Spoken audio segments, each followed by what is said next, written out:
I am chronically online.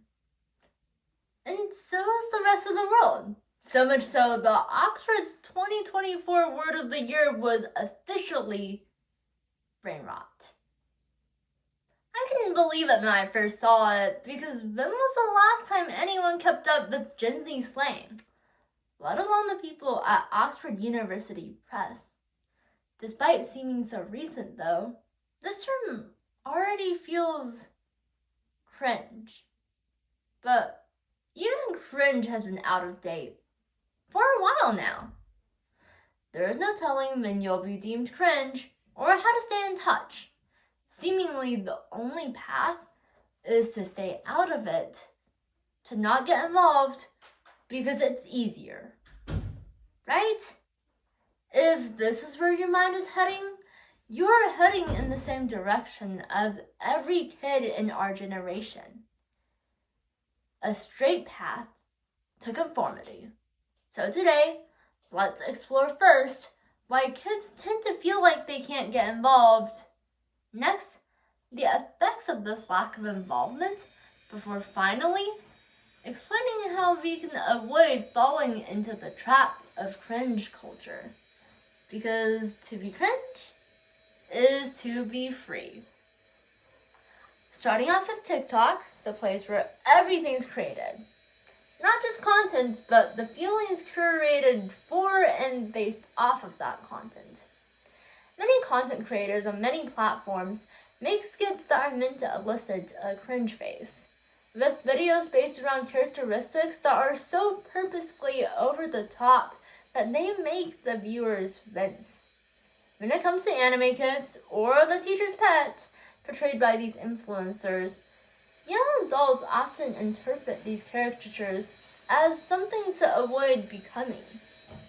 But this satire of the teacher's pets and anime kids is antagonistic of kids getting to be, well, kids. So for the actual teacher's pets, who are really just kids who want to be involved in the classroom, or the anime kids who just find a genre of TV interesting, like everyone else, participating can be extremely difficult.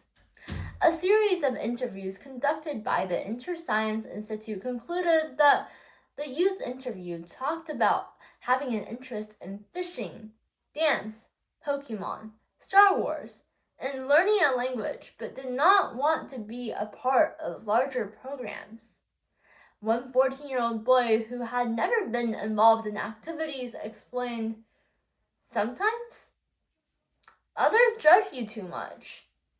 These larger programs the students were asked about were things like volunteering events, school-wide clubs, and even teams such as speech and debate. Ouch. According to antibullying.gov, 13 million students will be bullied in this year alone.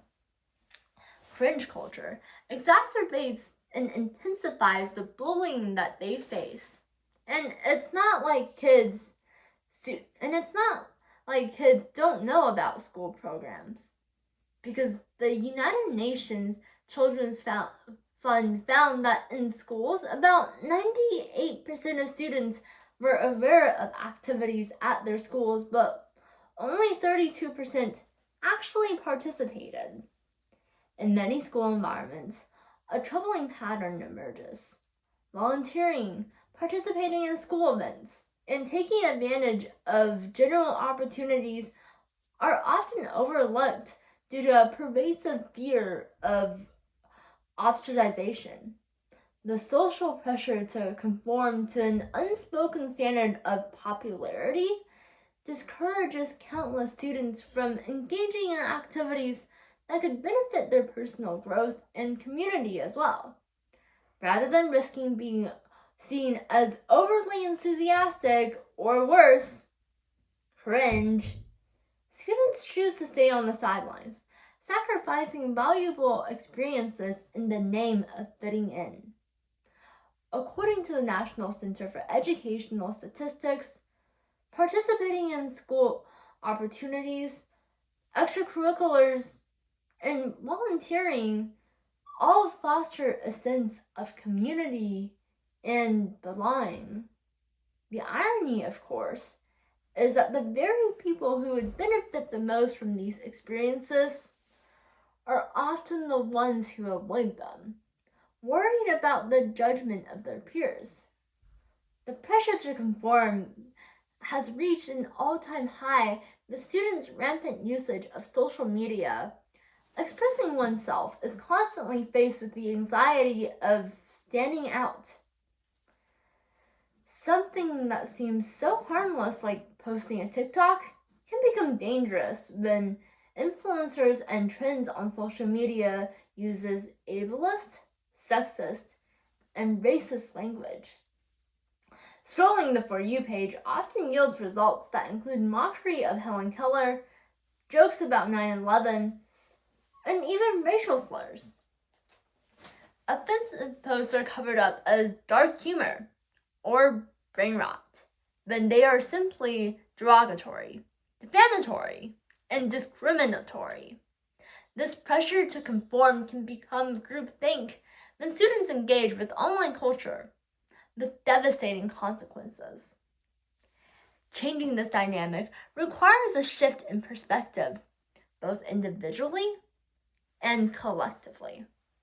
Now, you don't have to suddenly become as cringe as Natalie Tran's video to become someone who promotes student engagement, but it will take courage to challenge social norms. But once a few individuals do, often others follow as well, realizing that genuine passion and engagement are far more rewarding than passive conformity. Schools and communities promote this kind of culture, ultimately create spaces where students thrive academically and develop confidence to be themselves, unburdened by the fear of bias and being labeled as cringe. I am chronically online, yet the rest of the world wishes to turn a blind eye to the silence of voices. But you don't have to be the rest of the world. You can break those chains of conformity, raise your voice, and drown out everything else. Because at the end of the day, we are all cringe. And to be cringe is to be free.